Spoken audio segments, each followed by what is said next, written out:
네, 오늘 부활절 함께 또 예배하고 가정에서 예배하시는 모든 성도님들, 예수님께서 여러분들에게 소식을 전하는 줄로 믿습니다. 주님께서 우리에게 샬롬으로 평안을 전해주시고, 무엇보다 주님이 어디에 책 속에 계신 분이 아니라 살아 계셔서 우리를 다스리시는 분이라는 사실을 우리는 부활절을 맞이할 때마다 다시 일깨우게 됩니다. 오늘도 이 예배를 하는 중에 그 살아계신 예수님을 여러분들 체험하시기를 또 마음속으로 기도하며 함께 말씀을 나누겠습니다. 여러분들 살아오시면서 큰 절망과 두려움을 느끼신 적이 있었다면 언제였습니까?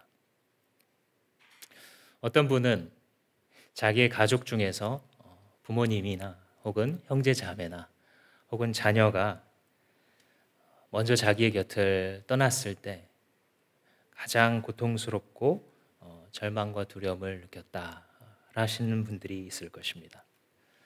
또 어떤 분은 가세가 기울어서 거의 밖에 나앉게 된 것을 경험했을 때에 두려웠을 것입니다. 또 어떤 분은 자기의 건강이나 가족의 건강이 큰 이상이 있다는 것을 발견했을 때에 두렵고 절망하셨을 것입니다. 그리고 또 어떤 분은 목사님, 저는 지금 제일 두렵습니다. 지금이 제일 절망스럽습니다. 라고 대답하실 분들도 있을 것입니다. 3년간 예수를 따르던 이 제자들의 눈에 그 위대해 보였던 선생님이 사형 집행으로 허망하게 끝난 것을 발견했을 때에 그들의 마음 가운데 느꼈었던 절망과 두려움과 허탈이 바로 그런 것이었을 것입니다. 분명히 이분은 위대한 선생님이셨고 세상에 그 어떤 선생님도 가르쳐 주지 않았던 방식으로 삶의 길과 진리를 보여주셨고 세상에 그 누구에게도 사랑받지 못한 사람들에게 긍휼의 마음으로 그들을 안아주신 분, 어떤 병도 고치실 수 있었고 어떠한 바리새인들과 정치 지도자들의 공격 속에서도 지혜롭게 대답하시고 물리치셨던 그분. 이분만 따라다니면 무엇이든 다 이루어질 줄로 믿었는데 그분이 하루도 안 되는 21시간 안에 붙잡히셔서 결국은 십자가에 돌아가시는 것을 발견했을 때 제자들의 마음 가운데에는 허망함이 있었을 것입니다. 그들이 극복하기 힘든 가장 큰 삶의 절망, 두려움의 순간 가운데 있을 때에 바로 예수님께서 그들에게 나타나셨던 것입니다. 제자들이 오늘 본문에 읽은 것처럼 어떤 방 안에, 작은 방 안에 모여 있을 때에 주님께서 그들 가운데 나타나셔서 샬롬, 너희에게 평화가 있으라 라고 말씀해 주시면서 그들에게 세 가지를 주셨습니다. 첫 번째는 평화, 두 번째는 사명, 그리고 세 번째는 성령. 이 세 가지를 그 작은 닫힌 방 안에 두려움과 절망 속에 격리되어 있었던 그들에게 주님께서 허락해 주신 것입니다. 첫 번째로 나누어 볼 것은 평화입니다. 19절 말씀해 보시면 그 주간의 첫날 저녁에 제자들이 유대 사람들을 무서워해서 문을 닫아 걸고 있을 때에 주님께서 거기에 나타나셨다. 이렇게 기록을 하고 있습니다. 주간의 첫날이라는 것은 일요일을 말합니다. 예수님이 이 목요일 날 밤에 제자들과 만찬을 나누시고 그 밤에 잡혀가시죠. 그리고 나서 밤을 새면서 신문을 받고 채찍을 맞으시고 끌려가셔서 그 밤을 샌 다음에 금요일 날 아침 9시에 십자가에 못 박히시고 오후 3시에 마지막 숨을 내쉬고 돌아가십니다. 그리고 나서 사람들이 그 시체를 끌어내려 무덤 안에 넣어 놓았고 토요일 날 하루 조용하게 보낸 뒤에 일요일 날 아침 이른 아침에 여인들이 제일 먼저 부활하신 예수 그리스도를 만났습니다. 근데 그럼에도 불구하고 다른 제자들은 아이고 이 여인들이 얼마나 마음이 아팠으면 헛것을 다 봤을까 믿을 수가 없는 것이죠. 그리고서 자기들 가운데 아직도 집에서 나오지 않고 거기에 모여 있는 중간이었던 것입니다.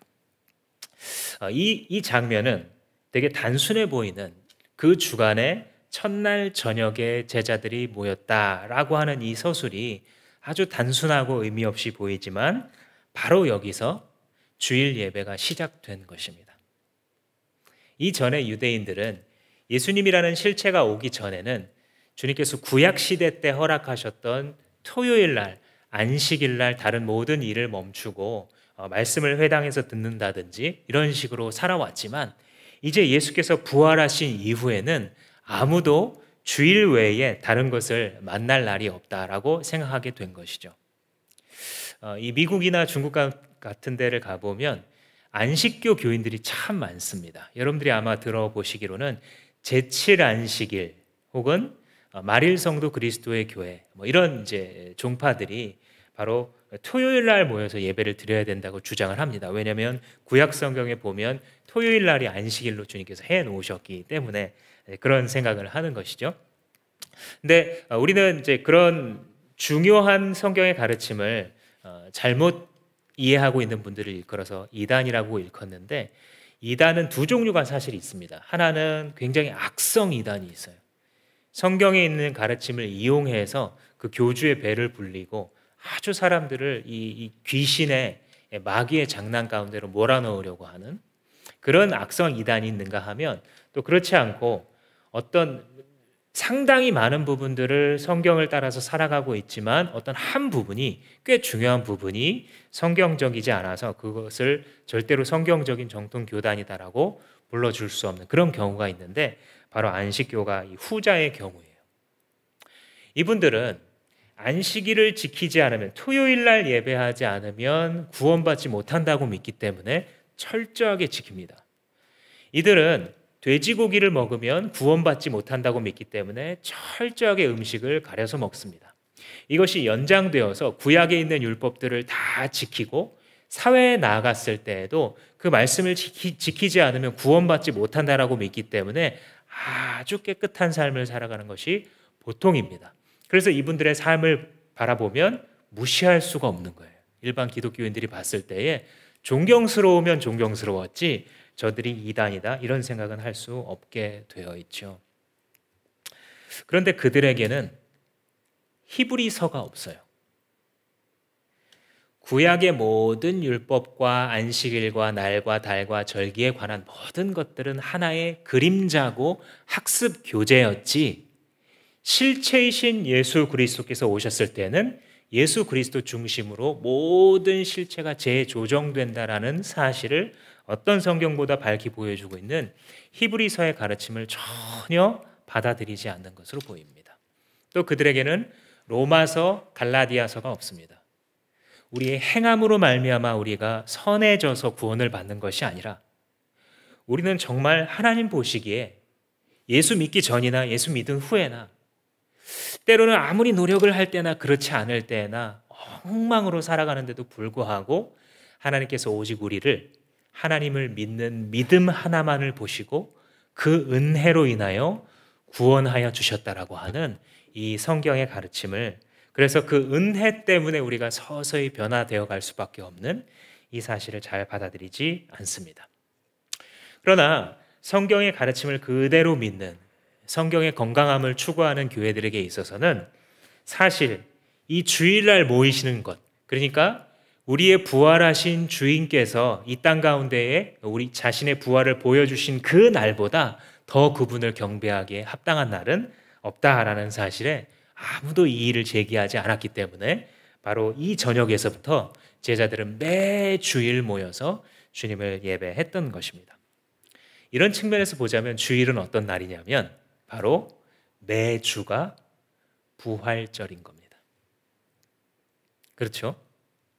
이들이 모이는 이유가 무엇이냐면, 자기들이 사랑하는 추억 속에 있는 어떤 선생님을 기리는 것이라면 1년에 한 번 날 정해놓고 기리면 되겠지만, 이분은 그게 아니라 죽으셨다가 다시 살아나셔서 자기가 그동안 가르치셨던 하나님의 말씀이 모두 사실이며 진리라는 것을 증명해내셨기 때문에, 그분의 부활하심이 없더라면 기독교도 없는 것이고, 예수의 부활이 없다라고 한다면 세상 사람들 중에 기독교인이 가장 불쌍한 사람들이고 가장 의미 없는 삶을 살아간다는 것이다. 사도 바울이 가르친 것처럼 우리의 모든 출발점이 부활주 예수 그리스도에게 있기 때문에 우리가 드리는 매 주일 예배는 사실 주님의 부활을 기념하는, 그것을 우리의 가슴 가운데 새기는 예배인 것입니다.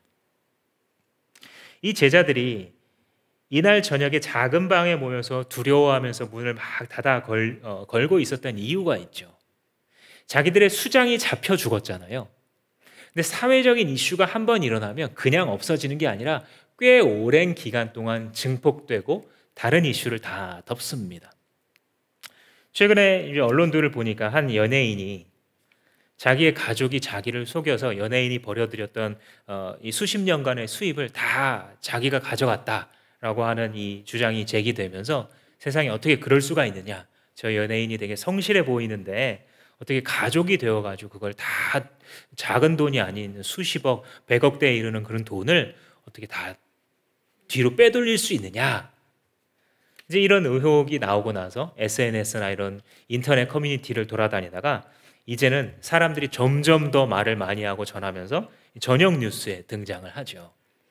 한번 인구에 회자되고 사회의 이슈가 되면 다른 이슈가 이걸 밀어내기 전까지는 아젠다가 되는 거예요. 그 사회와 사람들의 하루하루의 생활 속에 머물러 있는 것이죠.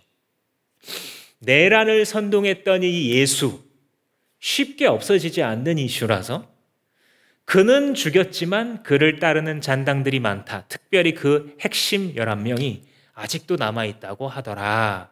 충분히 그럴 만하지 않겠습니까? 언제든지 자신들이 잡혀갈 수 있다는 것을 알고 있습니다. 특히 자기의 스승 예수 그리스도는 유대인들 사이에서는 극악무도한 신성모독죄를 지은 자이고, 왜냐하면 자기를 하나님의 아들이라고 불렀으니까. 그들이 봤을 때 이게 뻥칸데, 뻥카 찔 게 따로 있지 하나님의 아들이라고 그렇게 말하다니 그들이 봤을 때 너무 큰 죄를 지은 죄인들이고, 그리고 이 로마 사회의 눈으로 봤을 때는 시저, 가이사 외에는 다스리는 통치권자가 없는데 자기를 자꾸 왕이라고 말함으로써 이 내란을 선동한 참 나쁜 사람이다라는 그런 중죄목을 갖고 있기 때문에 제자들도 아주 같은 죄목으로 처형될 두려움 속에 떨고 있었을 것이 분명합니다. 그리고 바깥으로 자유롭게 얼굴 들고 다닐 수 없는 그런 환경 가운데, 그런 심리 가운데 이 제자들이 있었던 거예요. 그러니까 당연하게도 이 표현이 재밌는데 문을 모두 닫아 걸고 있었다라고 표현하는데 이게 그들의 두려움을 잘 보여주는 장면입니다. 오늘날의 많은 기독교인들도 문을 닫아 걸고 있습니다. 이유는 좀 다르지만 오늘날 우리가 살아가는 이 사회가 참 기독교인들로 하여금 의기소침해지게 만들기 좋은 그런 시대이죠. 주변에서 교회를 막 욕하면 처음에는 억울하기도 하고 막 화가 나기도 했다가 뭐 하도 그러니까 그냥 조용히 있고, 또 언론 보도를 보면 언론의 속성상 추한 면만 보도되게 되어 있기 때문에 그냥 주변에 있는 목사들, 주변에 있는 교회들 다 하찮아 보이고 거기서 거겨 보이는 이런 것들을 몇 번 경험하다 보면 뭐 교회를 가는 것도 큰 의미를 못 느끼겠고, 세상을 향해서 뭐 주님의 아들로서, 주님의 딸로서, 빛과 소금으로서 살아간다? 그런 건 이미 아주 추상적인 가치에 불과하게 됩니다. 그 결과로 세상을 향해 나아가는 문은 그대로 걸어 닫은 채로 자기 방 안에 갇혀 아무런 능력도 발휘하지 못하며 어떤 빛도 비추지 못하며 갇혀 살아가는 크리스찬들이 많이 있는 것이죠. 그 방 안으로 예수 그리스도께서 부활하신 자신의 몸을 드러내 보이신 겁니다. 얘들아, 보아라. 문이 닫혀 있는데 들어오셨어요. 예수께서 와서 그들 가운데 들어오셨다라고 말씀하신 이 장면은 부활체를 말합니다. 그죠? 문을 닫아 걸었는데 그걸 어떻게 따고 들어오셨다든지 부수고 들어오신 게 아니라 그냥 들어오셨어요. 여기서 예수님이 이전에 그 사람들이 죽이면 죽이는 대로, 때리면 때리는 대로 피가 흐르고 멍이 나는 그런 몸이 아니라는 것을 알게 되고, 성경은 가르치기를 우리도 부활 시에 새로운 육체를 받게 된다. 어류는 어류의 육체가 있고, 짐승들은 짐승의 육체가 있고, 천사들은 천사들의 몸이 있는 것처럼 우리도 부활 시에 새로운 육체를 받게 된다고 성경이 가르치고 있죠. 즉 생로병사를 겪을 수밖에 없는 이 세상에서의, 그렇게도 늙는 게 두렵고 그렇게도 살아가면서 받는 상처가 아프고 좌절스럽고 눈물 나는 이 육체를 벗어버리고 다시는 눈물 흘리는 것이 없는 그러한 몸으로, 그러한 삶으로 우리를 부활시킨다라고 주님께서 말씀해 주셨죠. 이런 주님의 말씀은 사실 사람이나 이단 교주가 말하면 믿을 수 없는 사실이에요. 그죠? 이게 말이 됩니까, 그게? 근데 우리가 받아들일 수 있는 이유가 무엇이냐면 창조주시니까. 그죠? 이 세상을 주님께서 말씀으로 만물을 지으셨다라고 한다면 우리를 새롭게 하시고 새로운 육체를 허락하신다는 것이 주님의 말씀이기에 아멘 하면서 받아들이게 되는 거죠. 근데 이때 당시까지는 이 제자들의 세계관 속에서는 이게 말이 안 되는 장면이에요. 그래서 누가복음에 보면 그들 가운데로 예수께서 들어왔을 때에 제자들의 반응이 뭐냐면 벌벌 떨면서 놀랐다라고 기록을 하고 있습니다. 그렇겠죠. 분명히 닫아놨는데 누군가가 자기들 가운데 갑자기 탁 서 있는 겁니다. 지난주에 저희 아이들이 친구들과 함께 어디서 공포 영화를 봤대요. 이렇게 있는데 저 멀리서 자꾸 누가 쳐다보는 것 같아서 보면 없고, 또 저기 창밖에 누가 자기 보고 있는 것 같아서 창문 열어보면 없고, 그러다가 어느 순간 집에 이 귀신이 유령이 들어와 있어가지고 하는 걸 보고 친구들끼리 너무 무서워서 그걸 본 다음에 막 집에 오는데도 막 아빠를 부르면서 오고 그랬다고 하는 걸 보면서 귀엽게 바라봤는데, 제자들의 요즘 말로 제자들의 뇌 구조 속에는 예수님이 다시 살아난다? 이런 개념이 전혀 없는 거예요, 지금. 너무나 당연하죠. 그냥 상식적으로 살아가는 사람들 생각해 보시면 제자들이 봤을 때 분명히 예수가 죽었고 그 제자들 가운데 그걸 직접 본 사람도 있어요. 그래서 다시 살아나서 지금 우리의 방 한가운데로 나타난다? 전혀 생각할 수 없는 겁니다. 근데 예수께서 그들 가운데 서셔서 하시는 말씀이 뭐냐면 샬롬, 너희에게 평화가 있기를, 이렇게 말씀하셨어요. 평화. 지금도 이 현대 히브리어에서도 이스라엘 사람들 인사가 이거거든요. 샬롬, 샬롬, 평화, 이런 거예요. Peace be with you 혹은 peace to you, 이렇게 이제 인사를 하는 겁니다. 참 말씀을 준비하면서 재밌는 면은 뭐냐면 한국의 인사법이 이거랑 의미가 거의 똑같아요. 그죠? 안녕 하고 인사할 때에 그 사람의 안녕, 안전, 평안함을 묻는 거잖아요. 밤새 아무 일 없었냐는 거죠. 안녕. 마찬가지로 당신에게 샬롬, 평화가 있기를 하고 이 사람들이 인사를 했습니다. 이 샬롬이라는 것은, 성경이 말하는 평화라는 것은요, 그냥 뭐 서로 아무것도 안 하고 뭐 미워하지 않고 그런 상태만을 말하는 것이 아니라 더 본질적으로는 모든 것이 제자리에 있는 상태입니다. 한번 따라해 보시겠습니다. 모든 것이 제자리에 있는 상태. 이것이 샬롬인데 정점에 하나님이 계세요. 하나님을 중심으로 해서 질서가 잡혀서 여기 있어야 될 것은 여기에, 저기 있어야 될 것은 저기에, 이 자리에 있어야 될 사람은 이 자리에, 저 자리에 있어야 될 사람은 저 자리에 있는 거예요. 어느 날 여러분이 너무 배고파서 집으로 발걸음을 재촉합니다. 집에 가면 그래도 만들어 놓은 밑반찬들이 있으니까 뭐 할 것 없이 그거 꺼내가지고 그냥 국 데펴서 전기밥솥에서 퍼서 빨리 먹어야지 하고 딱 들어가자마자 옷도 안 벗고 가가지고 반찬부터 세팅합니다. 수저 딱 놓고 이제 밥그릇 꺼내가지고 밥을 풀려고 전기밥솥을 딱 여는 순간 밥이 있어요, 없어요? 없습니다. 이럴 수가 있나. 그래도 요즘 이 밥이 빨리 되는 밥솥이 있기 때문에 빨리 밥을 하려고 이제 이 찬장으로 갑니다. 가가지고 이 쌀통을 딱 여는데 쌀이 있어요, 없어요? 마침 똑 다 떨어졌습니다. 그래서 아이고 이거 쌀이 없으면 어떡하지 어떡하지, 분명히 쌀을 어디다 사놨다고 그랬던 것 같은데 하고 찾아보는데도 쌀이 얼른 안 보이는데, 아 그렇지 우리 라면을 사놨었지 하면서 라면 창고를 열어봤는데 마침 라면을 다 먹어버렸어요.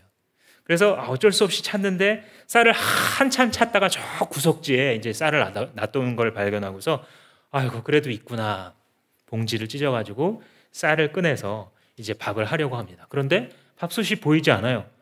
이 전기밥솥 말고 빨리 되는 압력밥솥으로 해야 되는데 압력밥솥을 설거지를 안 해놨습니다. 설거지를 해야 되는 거예요.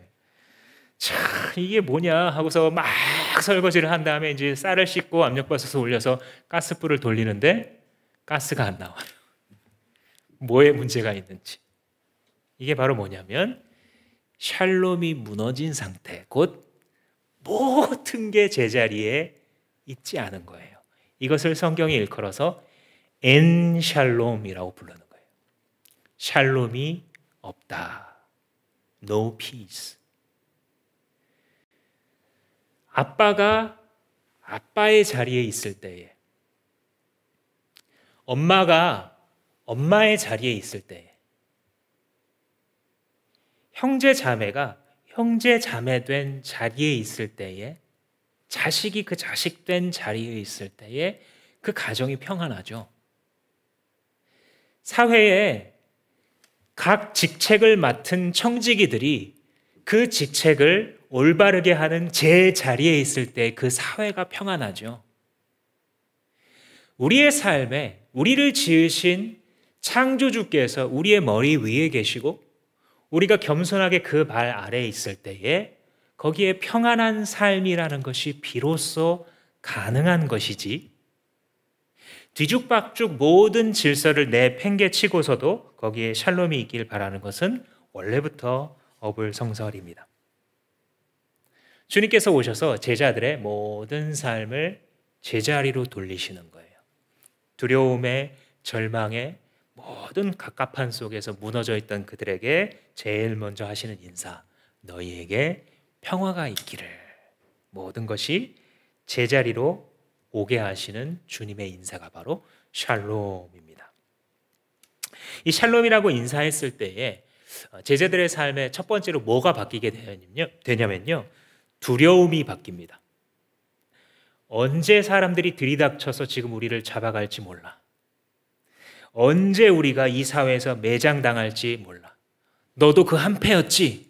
베드로에게 물어봤었던 그 여종처럼 그들의 얼굴을 알아보고서 그들을 고소할 사람들이 있을지도 몰라서 그들은 마치 목자를 잃어버린 양처럼 깊은 두려움에 떨면서 살아가고 있었는데, 예수님의 샬롬, 이 평안이 그들을 바꾸는 겁니다. 또 뭘 바꾸냐면요, 그들의 의심을 바꿔요. 제자들은 예수님의 부활을 믿기가 참 힘들었어요. 그렇죠? 우리도 사실 하나님께서 주신 믿음이 아니었더라면 현대인들 중에 옛날에 어떤 사람이 죽었다 다시 살아났다, 이거 신화로 들리지, 동화 백설공주 이런 정도로 들리지 어떻게 이게 사실로 받아들여집니까? 하나님이 설득하지 않으시면. 제자들도 마찬가지였어요. 분명히 자기들이 그 못 박히시는 장면, 옆구리로 군병이 콱 찔려서 막 창자와 함께 물과 피가 다 쏟아지는 그 장면을 자기들의 눈으로 봤기 때문에 예수가 다시 살아나셨다 볼 수가 없었어요. 의심 가운데 깊이 빠져 있는데 무엇이요? 예수님의 샬롬, 그 평화가 그들의 의심을 바꾸는 겁니다. 또 무엇을 바꾸냐면 절망을 바꿔요. 스스로 격리되다시피 하여서 밖으로 나가지도 못하고, 그렇다고 안에 있으면서 이들이 어떤 소망을 갖고 사느냐 하면, 어떤 계획과 비전이 있느냐 하면 그것도 아닌, 그냥 절망에 찌그러져서 포기와 한숨이 하루하루를 지배하고 있는 그들의 일상 가운데에 예수의 샬롬이 들어오셔서 바꾸어 내시는 것입니다. 그들의 두려움과 의심과 절망 모두를 원래의 자리대로 바꾸시는, 그들을 향한 하나님을 향한 확신으로, 주님을 향한 온전한 헌신으로, 주님 앞에서의 담대함과 용기로 바꾸시는 것이 바로 주님의 평화입니다. 우리의 절망을 바꾸는 건요, 또 다른 소망이 아니에요. 보통 이제 기독교인들이 많이 고생하면서 이 뺑글뺑글 돌면서 제자리에 있는 경우가 뭐냐면요, 우리를 절망에서 일으키는 것이 다른 소망이라고 생각하기 때문이에요. 그리고 그 중간에 기도라는 게 들어가요. 그래서 지금 나의 이 절망의 상태가 요렇게 되어야 내가 해결되고 내 안에 평안이 온다고 생각하는 거예요. 근데 그게 그림부터 틀린 거예요, 원래. 우리의 절망은 다른 소망이 성취될 때 이 샬롬이 찾아오는 것이 아니라 예수의 샬롬이 있을 때 절망이 바뀌는 거예요. 내 무너진 삶이 이 부분이 이렇게 회복이 되면 내 안에 샬롬이 찾아오리라가 아니라 예수의 샬롬을 아멘으로 받아들일 때에 그 절망이 그 순간 소망으로 바뀌는 것입니다. 물론 우리는 우리의 가족들을 위하여, 우리의 직장과 일터를 위하여, 우리의 건강 상태를 위하여 기도하고 주님 앞에 구해야 합니다. 그러나 그것들이 달라진다라고 해서 나의 절망이 없어질 것이다, 새롭게 될 것이다 라고 믿는 것은 이미 처음부터 틀린 것이죠. 우리를 절망에서 일으키는 것은 다른 소망이 아니라 오직 예수의 샬롬이기 때문에. 그래서 우리가 가장 소망해야 될 것, 우리가 가장 갈급해야 될 것은 무엇이냐면 주님 지금 말씀하신 그 평화가 내 것이 되게 하소서라고 하는 고백입니다. 주님께서 이렇게 말씀하여 오실 때 여러분들이 하셔야 될 일이 무엇이냐면, 예수께서 여러분들이 말씀을 듣거나 기도하거나 할 때에 종종 우리의 마음 가운데 말씀해 주시거든요. 얘야 평안하니? 얘야 나의 평안이 너에게 있니? 하고 우리에게 샬롬의 인사를 해오실 때 아멘 하고 받으세요. 다른 게 필요가 없고요, 지금 주님께서 나한테 해주시는 말씀이구나, 너에게 평화가 있으라 라고 말씀해 주실 때에 아멘 하고 받아들이시면 돼요. 왜냐하면 우리가 눈으로 보이지 않고 예수님에 대해서 확신을 잘 못해서 그렇지 주님께서 우리의 삶을 찾아오시거든요. 전혀 예상치 못했던 때에 내 마음에 빗장을 걸고 꽁꽁 내 방 안에 들어앉아서 나의 삶을 때로는 희희낙낙으로, 때로는 한숨과 푸념으로 시간 죽이기를 하고 있는 나의 삶을 주님께서 어느 때 예상치 못한 때에 찾아오셔서 평강 있으라 말씀하실 때에 우리가 아멘으로 화답할 때에 그 두려움이 떠나가고 그 의심이 물러가고 그 절망이 정복되는 것, 그것이 바로 예수의 샬롬입니다. 그런데 이 주님 주시는 평화가 그냥 그 평화 자체로 끝나지 않아요. 주님이 주시는 평화는요, 항상 방향성이 있습니다. 그 방향성은 사명이라는 거예요. 이 21절 말씀에 보시면 다시 그들에게 말씀하시기를 너희에게 평화가 있어라. 아버지께서 나를 보내신 것 같이 나도 너희를 보낸다. 예수님이 자기를 따르는 제자들을 세상으로 보내신다라고 하는 장면이 있는데 평화랑 연결되어 있는 것이 너무 잘 보이는 본문이죠. 그러니까 우리에게 샬롬, 제자리로 모든 걸 회복시키시는 거예요. 그렇죠? 우리의 정신도, 우리의 지향점도, 우리가 살아가는 모든 이유들도, 우리의 기쁨의 이유들도 다 제자리로 돌리세요. 근데 그 방향성이 뭐냐면 세상이에요. 주님의 관심은요, 우리 자신에게서 끝나는 게 아니에요. 유대인들이 실수한 것이 그것이었잖아요. 하나님의 관심의 종착역이 자기들이라고 생각했을 때에 선민 사상에 찌들어서 다른 사람들에게 관심을 갖지 않는 민족으로 살아왔어요. 교회가 선민의식에 사로잡혀 있다 보면 주님께서 우리에게 회복시켜 주시는 우리의 마음의 평강이 우리 자신을 위한 것이라고 생각하면서 이 안에서 그냥 썩은 물이 되어갈 수 있는 겁니다. 그러나 여러분들 수요일 날도 나눈 것처럼 주님의 관심은 그냥 두 가지로 다 요약이 돼요. 무엇이냐면 세상을 구원하고 교회를 이루는 것, 예수의 몸된 교회를 이루는 것.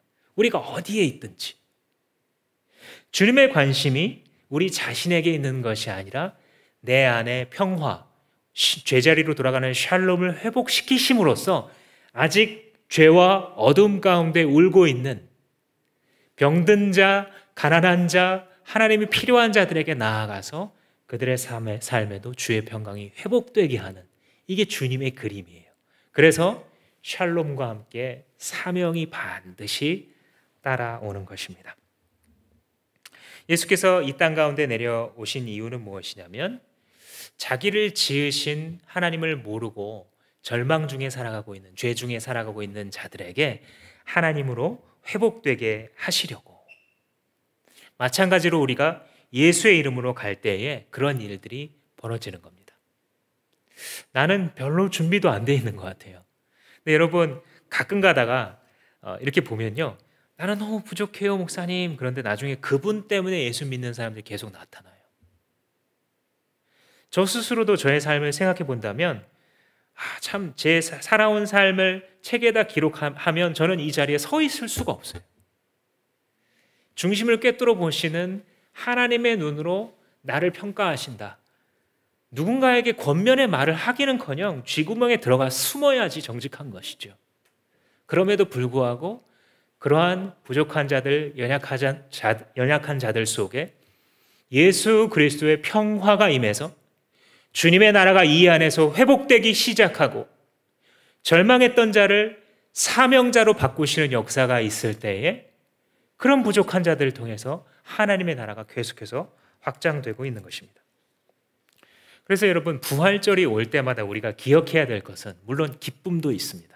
부활절에 여러 가지 기쁨을 나누기 위해서 칼럼에도 정리를 해놨습니다만 필요하겠으나 그러나 부활에는 방향성이 있는 거예요. 부활을 통해 우리에게 샬롬을 주시고 그 샬롬을 가지고 세상을 향해 나아가게 하시려는 주님의 방향성이 있어요. 즉 우리를 부활의 증인으로 서기를 요청하는 것입니다. 그러니까 이걸 경험한 사람들은 참 이걸 어떻게 설명해야 될까? 어떤 성경에 있는 것처럼 오직 주님과 나밖에는 이 비밀을 알 자가 없도다. 나는 분명히 그냥 절망하면서 살아가던 인생이었거든요. 절망자에 불과해요, 나는. 그런데 주님이, 예수가 나를 사명자로 만들어 놓았어요. 어느 순간 내가 어떻게 변했는지도 때로는 잘 몰라요. 그냥 나는 나밖에 모르는 이기적인 사람이었어요. 근데 예수님께서 그런 나를 구원의 통로로 쓰고 계세요. 나는 속이 좁아서 그냥 시기하고 미워하고 부딪히면 안 보고 싸우고 그냥 그렇게 갇혀서 살아가는 그런 사람인데 주님이 평화의 도구로 쓰고 계세요. 이 비밀을 도대체 어떻게 설명해야 하는가?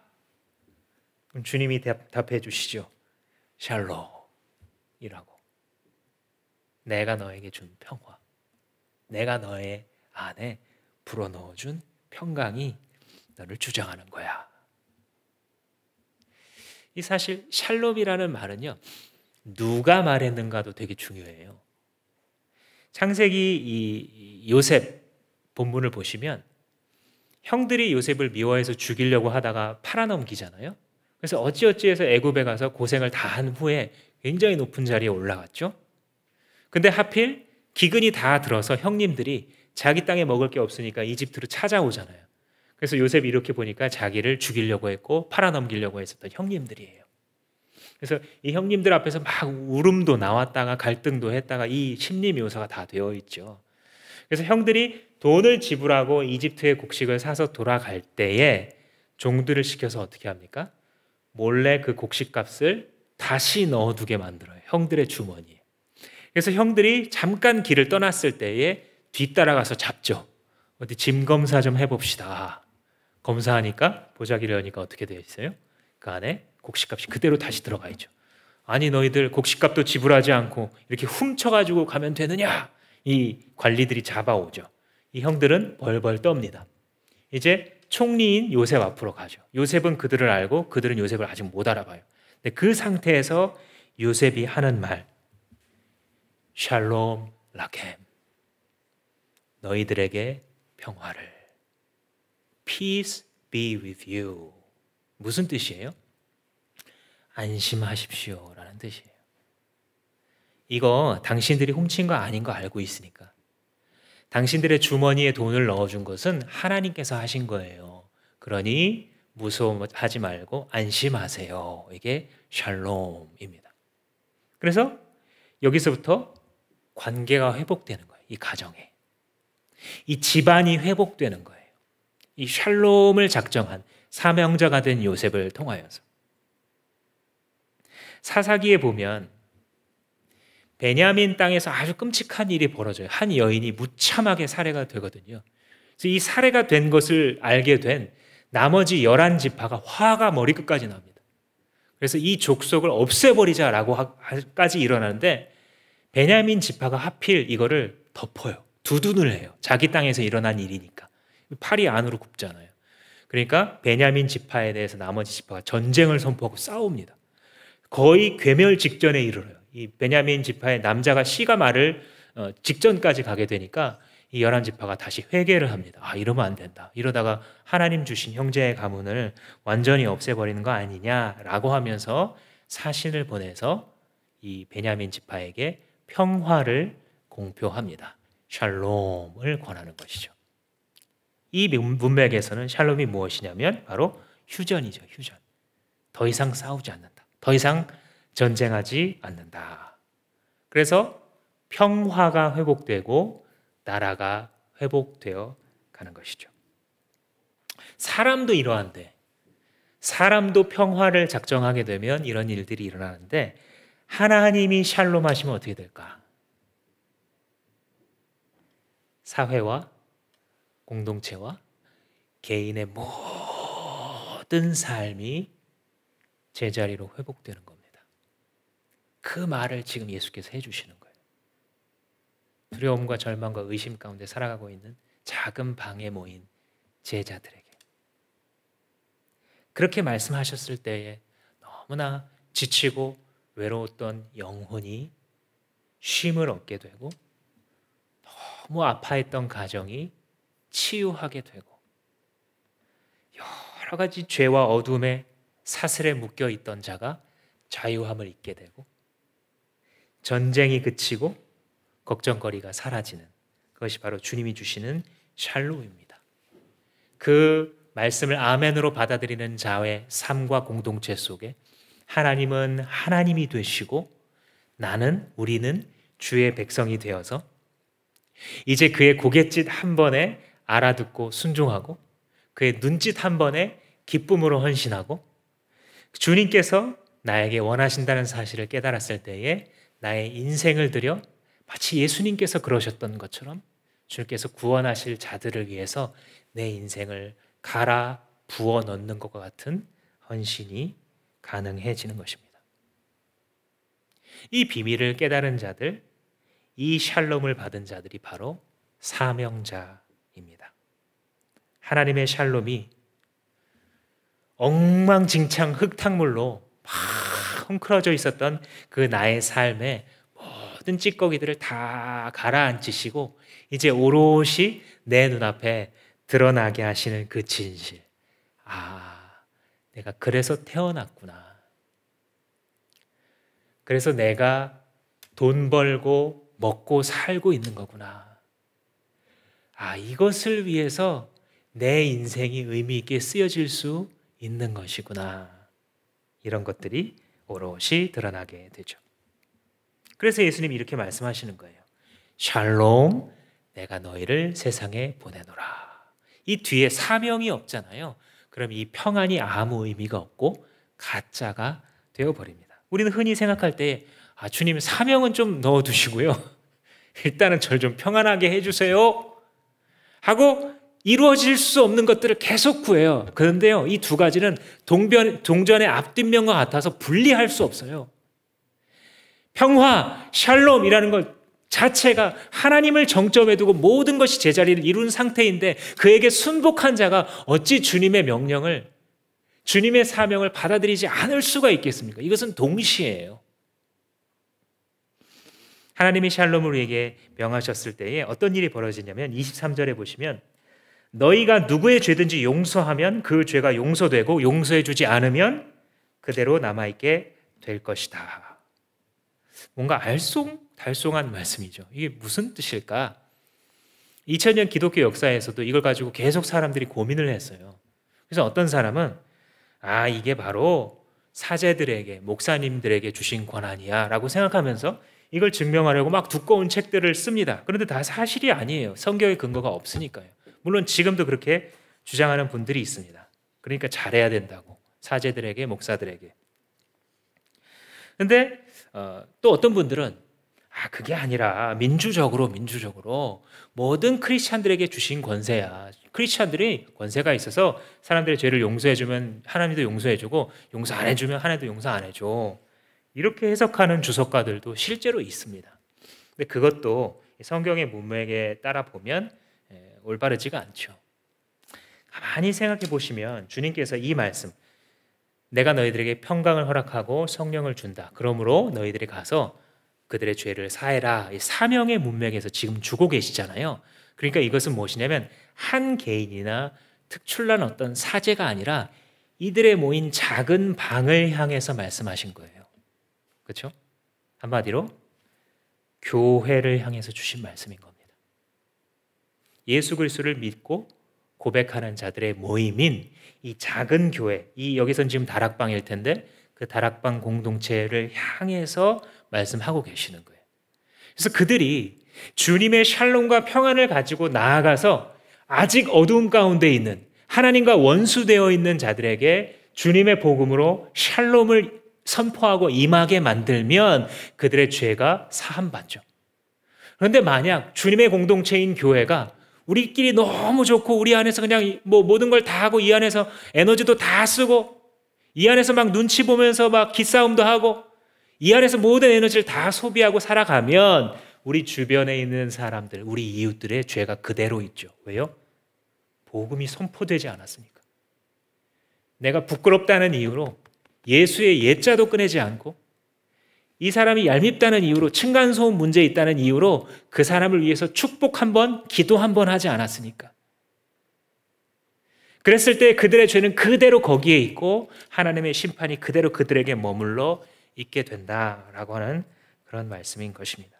그렇게 생각해 보면 교회 공동체의 사명이 얼마나 고귀하고도 무거운 것인지 잘 알게 되죠. 교회가 만약 교회답다면 교회만한 것은 세상에 없는 것이에요. 왜냐하면 그리스도의 샬롬이 머물고 그 샬롬을 퍼뜨릴 수 있는 유일한 주께서 세우신 기관이기 때문에. 마지막으로 성령입니다.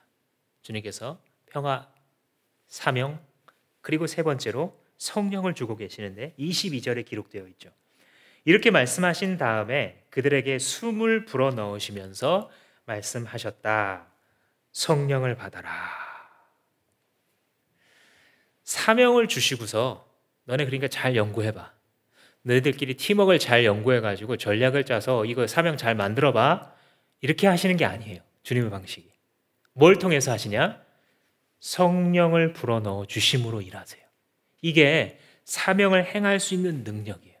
이게 왜 우리와 같이 이기적이고 능력도 없고 왔다 갔다 하는 자들이 때로는 주님께 붙들리며 큰 일을 해내는지의 이유, 설명이 여기에 들어있는 것입니다. 성령께서 이 모든 사명을 가능하게 하시는 이유는 그가 하나님의 영이시고 또 오늘 본문에 보는 것처럼 예수의 영이시기도 해요. 그래서 때로 성경의 표현으로 하나님의 영이신 성령 이렇게 말씀하기도 하고 예수께서 보내시는 성령 이렇게 말씀하시기도 해요. 바로 삼위일체의 하나님이시죠. 그래서 우리가 늘 고백해야 되는 진리가 무엇이냐면 내가 예수 그리스도를 믿은 자라고 한다면 내 안에 사명이 있고 성령께서 그 사명을 향하여 나를 밀고 가시는구나 라는 사실이에요. 이거를 받아들이고 마음 가운데 입술로 고백하면서 나아가야 됩니다. 창세기 2장 말씀해 보시면 하나님께서 이 사람을 짓는 장면을 이 창세기 1장에서 만물을 지으신 다음에 두 번째 장에서 사람을 지으시는 장면을 클로즈업해서 들어가요. 그래서 그걸 자세하게 말씀해 주시는데 거기에 보면 흙으로 빚어주신 다음에 하나님께서 숨을 불어넣으시죠. 하나님의 숨을 불어넣으시자 어떻게 됐어요? 그 사람이 생명이 되었다. 그러니까 생명체가 되었다라는 말씀을 하시죠. 이때 불어넣으신 이 숨이 히브리 말로 루아흐인데 참 신기한 단어예요, 이 단어가. 그러니까 사람이 숨 쉬는 숨, 바람 이런 것도 되지만 동시에 영도 되는 거예요, 이 단어가. 영 혹은 성령도 되는 겁니다. 이 말을 헬라어로 번역한 푸뉴마라는 단어도 똑같아요. 바람이라는 뜻과 그리고 성령이라는 뜻을 동시에 갖고 있어요. 그래서 생기가 불어넣어졌을 때에 그가 생명이 된 장면을 보여주고 있는데 에스겔서에서는 이걸 조금 더 들어가게 돼요. 에스겔이 환상 중에 어떤 골짜기에 시체가 가득하죠. 근데 이미 다 썩어서 뼈만 남아있는 해골바가지들이에요. 그런데 하나님께서 에스겔에게 말씀하시기를 에스겔아, 너는 이렇게 기도해라. 너는 이렇게 선포하여라. 사방에서 생기가 불어와서 이들로 하여금 일어나게 해라. 주님께서 말씀하시자 이 에스겔이 그대로 말합니다. 생기야 불어와라. 그러니까 이 환상 중에서 바람이 후 불게 되면서 뼈다귀에 불과했었던 그들이 일어납니다. 환상 중에 보는데 막 힘줄이 돋고 살이 돋으면서 강인한 군대로 일어나는 장면을 보여주시죠. 이것이 무엇입니까? 예수 그리스도께서 오실 때에 일어나는 일에 대해서 에스겔 선지자가 수백 년 전에 먼저 본 것이에요. 바람으로 사방에서 불어오는 생기로 상징되어 있는 이것은 바로 무엇이냐면 하나님의 성령이에요. 재창조의 영이신 성령께서 우리 가운데 들어오셨을 때에 죽음 가운데 널브러져 있었던 우리가 다시 살아나는 겁니다. 그래서 고린도 후서에 말씀하시기를 누구든지 그리스도 안에 있으면 새로운 피조물이라 이전 것은 지나갔으니 보라 새 것이 되었도다 라고 말씀하시죠. 그러니까 성령께서 이 일을 이루어 가시는 것입니다. 신자는 완전히 새로운 피조물이 되어서 마치 에스겔 골짜기에서 뼈다귀에 불과했었던 자들이 일어나는 것처럼 말라 비틀어진 우리의 삶이 주님의 성령과 함께 권세 있는 자로 일어나게 되어서 세상을 향해서 나아가게 되는 것. 그것이 바로 지금 예수님께서 하시는 말씀이에요. 숨을 불어넣으시면서 너희들이 성령을 받아라 라고 말씀하시죠. 그래서 이 예수를 믿는 자들이 늘 스스로를 일깨워야 될 게 무엇이냐면 한번 또 따라해 보시겠습니다. 나는 성령을 모신 자이다. 여러분, 성령을 모신 자예요. 나 스스로가 함부로 나의 인생을, 나의 몸을, 나의 시간을 함부로 굴려서는 안 되는 이유는 무엇이냐면 하나님의 성령께서 성전 삼고 우리 안에 계신다. 고린도서에 말씀하시죠. 성령께서 이미 우리 가운데 있으셔서 위대한 당신의 역사를 이미 시작하셨기 때문입니다. 그래서 예수께서 다시 정리하자면 이 첫 번째 부활절날 닫힌 방, 절망의 밤, 그리고 의심과 이 망할 수밖에 없는 이 작은 방 속으로 들어오셔서 그들에게 평화와 승리와 사명 그리고 성령의 능력을 더해주고 계신 것입니다. 사랑하는 성도 여러분, 이 시간도 마찬가지임을 아십니까? 축복하기는 주님께서 지금 여러분들의 눈을 여셔서 우리 가운데 부활하셔서 살아계신 예수를 보게 하시기를 구합니다. 절망과 외로움에 쩌들어 있는 우리들의 고개를 드셔서 영광스러우신 부활하신 예수의 얼굴을 보게 하시기를 구합니다. 한숨 쉬며 죄와 어둠 가운데 있는 우리의 눈을 여셔서 부활하신 우리의 주인을 보게 하시기를 구합니다. 그분께서 지금 예수의 이름을 부르는 우리들 가운데 서신 분께서 여러분들에게 지금 이 말씀을 하시고 계십니다. 너희에게 평강이 있을지어다.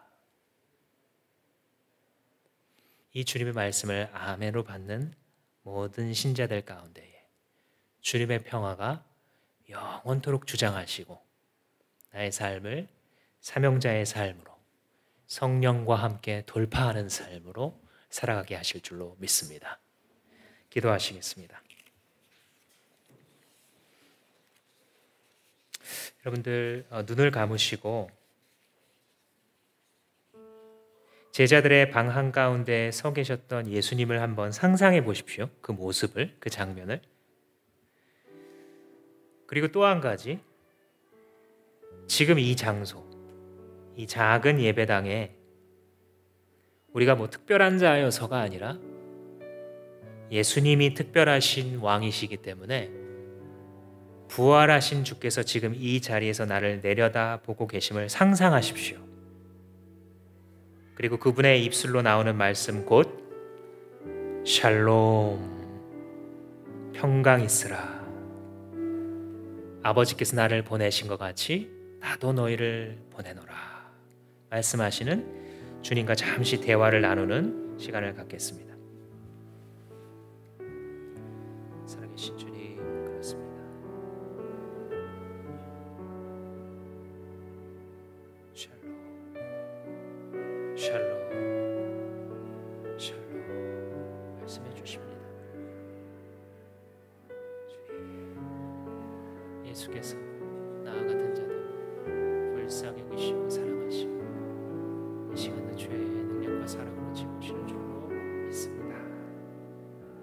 오 아버지, 임재하시옵소서. 주님의 것으로 가득 채워주시옵소서. 이 자리에 예배하는 모든 심령들 가운데 주여 오셔서 책임져 주시기만을 간절히 바랍니다. 오 주님, 난 아무것도 아닙니다. 그러나 주님께서 오셔서 주님 나에게 성령 충만함을 허락해 주십니다. 아버지께서 나를 보내신 것 같이 나도 나이를 보내노라 말씀해 주시는 예수 그리스도요, 주여 이 시간에 내가 상상하고 그분을 마음 가운데 인정합니다. 주님 나를 보내셨습니다. 나를 여기 세우신 분은 주님이십니다. 주의 말씀을 선포하도록 많은 자들에게 주 예수의 말씀으로 가르치고 안아주며 아버지 이 시기에 교회를 지켜갈 자로 주님께서 세우셨사오니 흔들리지 않고 다시 일어나 절망과 어둠을 꺾고 주 예수 그리스도를 따라 살아가는 자가 될 수 있도록 하나님 나를 축복하시고 한 사람 한 사람 가운데 역사해 주시고 주님 찬양합니다.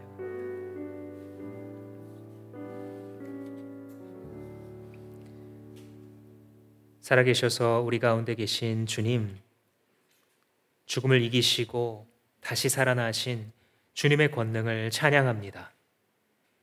이 부활을 볼 때에 우리가 다시 살 소망이 있고 이 세상에서 어떤 모습으로 살아간다 할지라도 영원한 하나님 나라에 속한 자임을 믿습니다.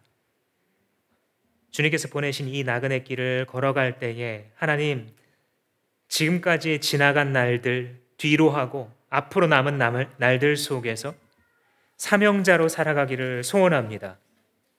주님 주신 평강이 떠나가지 않는 자가 되게 하시고 믿음으로 아멘하여 이 평강을 빼앗기지 않는 자가 되게 하시며 주께서 부르시는 길을 향하여서 주여 사명자로서 살아가고자 할 때에 늘 성령으로 가득한 축복이 하나님 우리에게 있게 하여 주심으로 가장 어두워진 이 시기를 살아갈 때에도 가장 아름다우신 예수 그리스도의 빛을 비출 수 있는 우리 한 사람 한 사람, 우리의 가정들, 주마음교회 공동체가 될 수 있도록 축복하여 주시옵소서. 예수님의 이름으로 기도합니다. 아멘. 다 같이 자리에서 일어나셔서